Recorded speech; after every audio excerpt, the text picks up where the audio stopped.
Alhamdulillah wassalatu wassalamu ala rasulillah. Iya, kita pada kesempatan kali ini kita akan membahas bahwasanya orang-orang Wahabi mereka mengandalkan satu hadis yang mereka gunakan. Yang mereka gunakan dengan hadis itu mengharamkan orang yang merayakan Maulid Nabi. Mereka dengan hadis itu mengharamkan orang yang merayakan Maulid Nabi. Mayoritas umat Islam yang merayakan Maulid Nabi dia haramkan, mereka haramkan dengan hadis itu. Apa itu hadisnya? Yaitu hadis kullu bid'atin dhalalah. Kullu bid'atin dhalalah. Kata mereka, dengan hadis ini menjadi dalil menurut mereka bahwasanya segala sesuatu yang itu adalah bid'ah, sesuatu yang baru yang tidak pernah dilakukan Rasulullah, itu kata mereka semuanya adalah dhalalah, yaitu adalah sesat, yaitu adalah buruk, tidak boleh dilaksanakan. Dan mereka mencontohkan dalam hal ini yaitu perayaan Maulid Nabi. Maka pada kesempatan kali ini kita akan bantah hadis mereka. Kita akan bantah hadis mereka, yaitu hadis yang menjadi andalan mereka, kita akan bantah. Kullu bid'atin dhalalah, kata mereka, kullu bid'atin dhalalah. Kullu ini kita katakan adalah memang dia itu lafadz yang umum. Lafadz yang umum, dia min alfazil umum. Dia termasuk lafadz yang digunakan untuk sesuatu yang umum, seluruhnya tanpa terkecuali. Tetapi dalam berbagai kondisi, dia dimaknai dengan aghlab, yaitu kebanyakan. Tidak seluruhnya, tetapi kebanyakan.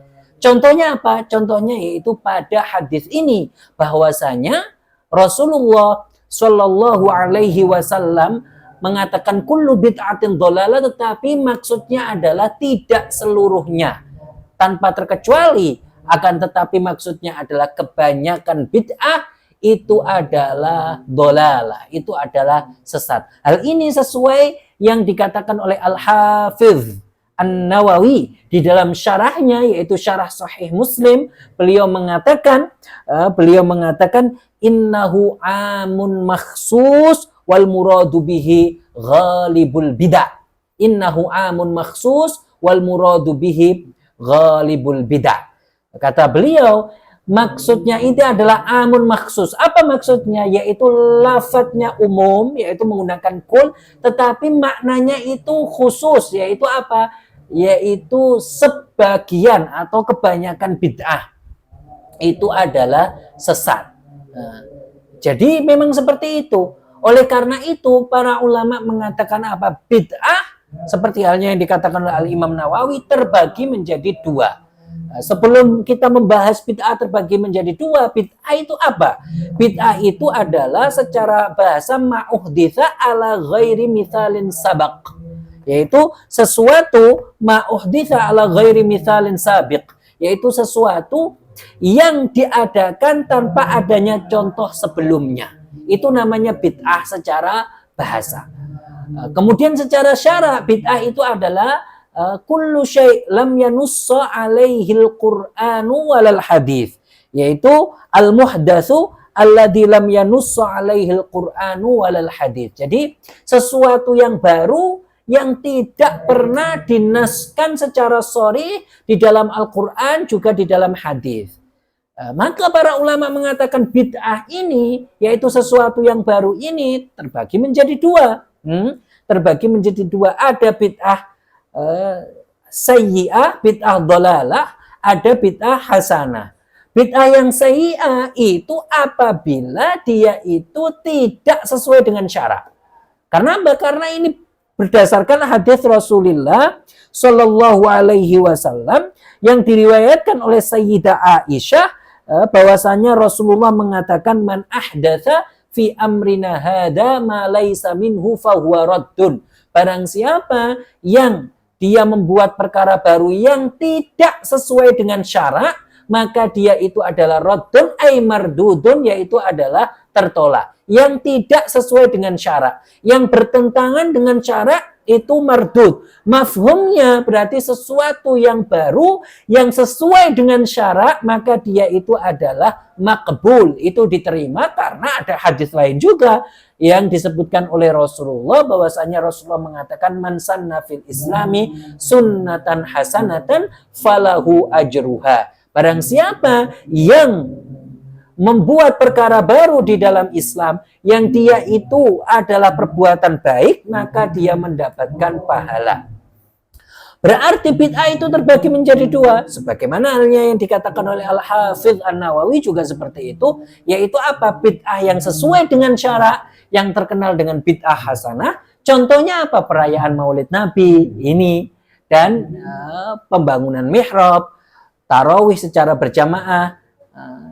Kemudian ada bid'ah yang tidak sesuai dengan syarak, yang menyalahi syarak, yaitu segala sesuatu yang tidak pernah dilakukan oleh Rasulullah dan dia itu menyalahi syarak.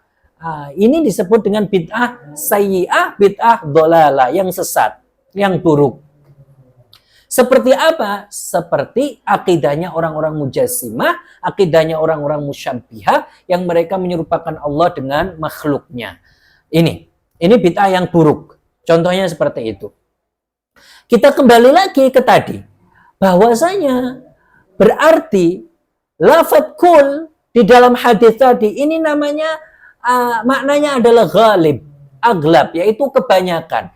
Jadi makna hadis tadi kullu bid'atin dhalalah itu adalah segala sesuatu yang tidak sesuai dengan syarak, yang tidak pernah dilakukan Rasulullah dan tidak sesuai dengan syarak, maka itu adalah dhalalah, itu adalah sesat. Itulah maksud dari hadis Rasulullah Shallallahu Alaihi Wasallam. Jadi hadis ini tidak menafikan segala sesuatu yang baru pasti dia itu sesat, tidak, tetapi dilihat hadis ini karena masih umum dan maksus dan dikhususkan juga, yaitu lafadznya umum tetapi maknanya adalah dikhususkan.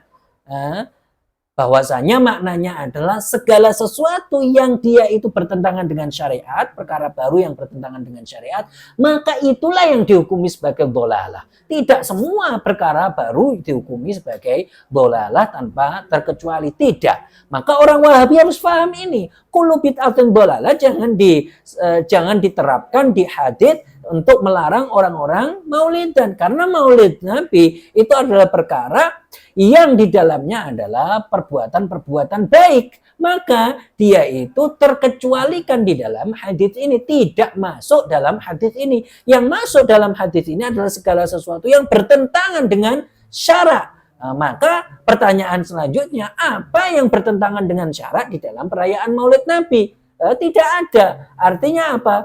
Karena dalam Maulid Nabi kita tahu di situ ada pembacaan sirah, sholawat Nabi, ceramah, sedekah, pembacaan Al-Quran, dan semuanya itu dianjurkan begitu. Semuanya itu dianjurkan.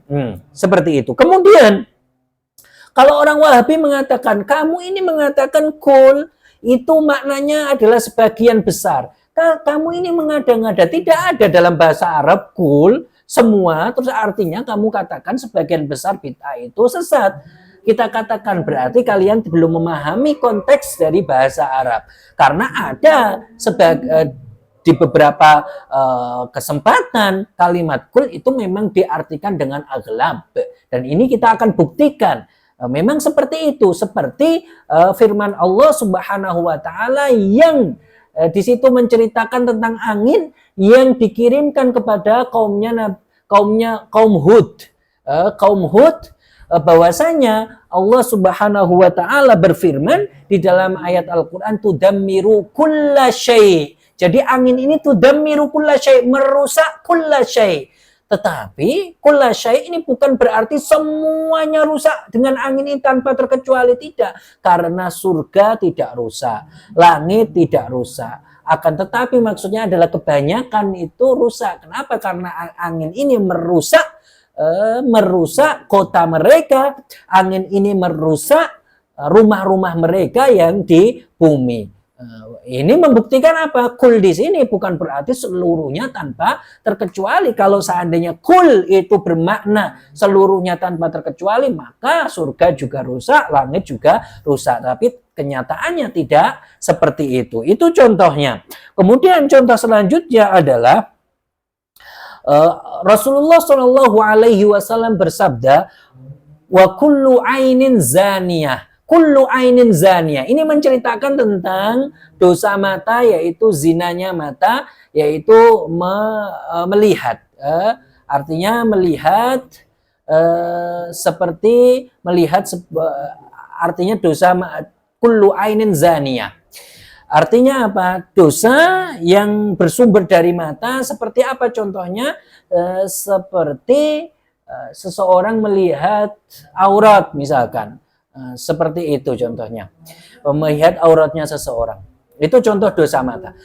Tetapi kullu ainin zaniyah, setiap mata itu zina, itu bukan artinya setiap mata tanpa terkecuali. Bukan. Karena apa? Karena para nabi tidak termasuk di dalam ini. Jadi Allah Subhanahu wa taala menjaga para nabi dari hal ini, Jadi mustasna min dzalika al-anbiya. Jadi diistisnakan, dikecualikan dalam hal tersebut adalah para nabi, karena Allah Subhanahu wa taala di dalam ayat Al-Qur'an berfirman wa kullan faddalna 'alal 'alamin. Wa kullan faddalna 'alal 'alamin. Jadi kul maknanya, tetapi maksudnya tetap apa? Tidak semua, tetapi apa? Kebanyakan. Kemudian contoh lain adalah di dalam sebuah hadis disebutkan kullu bni adam ta'kulul ardu illa ajbadz zanabi.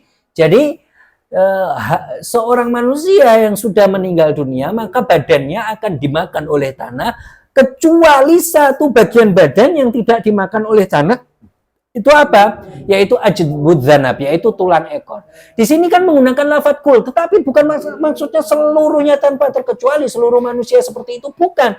Kenapa? Karena para nabi dikecualikan dalam hal tersebut. Karena para nabi jasadnya itu tidak dimakan oleh tanah. Jasadnya itu utuh, jasadnya tidak dimakan oleh tanah. Berarti lafadznya kul, tetapi tetap maknanya adalah kebanyakan. Kenapa? Karena para nabi dikecualikan hal tersebut berdasarkan hadis yang lain, bahwasanya Rasulullah Shallallahu Alaihi Wasallam bersabda, beliau bersabda, Innallaha harrama 'alal ardi an ta'kula ajsadal anbiya. Innallaha harrama 'alal ardi an ta'kula ajsadal anbiya. Jadi Allah Subhanahu wa taala mengharamkan, Allah Subhanahu wa taala itu menjadikan bumi itu tidak bisa memakan jasadnya para nabi. Artinya apa? Artinya jasadnya para nabi itu utuh. Artinya jasadnya para nabi itu tidak dimakan oleh tanah. Padahal lafadz tadi, hadis tadi adalah menggunakan lafadz kul. Tetapi kenyataannya maknanya adalah tidak semuanya tanpa terkecuali. Jadi kita sudah buktikan memang ada di dalam lafadz bahasa Arab kul yang bermakna aghlab, bukan bermakna seluruhnya tanpa terkecuali. Memang kul itu adalah apa? Kita min alfadzil umum. Tetapi fi ba'dil ahyan hadzal lafadz yusta'malu bi ma'nal ghalib.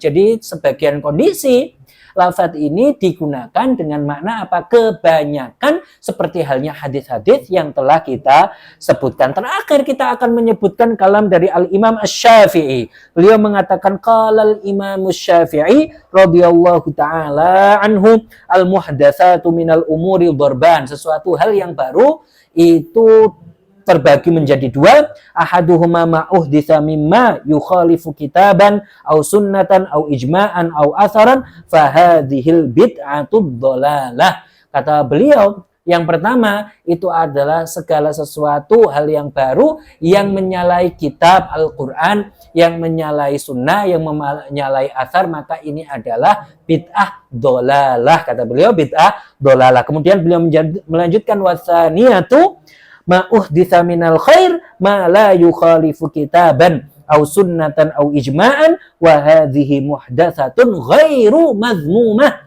Kata beliau, Yang bagian yang kedua yaitu termasuk hal yang baik, sesuatu perkara yang baru yang baik yang tidak bertentangan dengan Al-Quran, hadis dan athar dan ijma.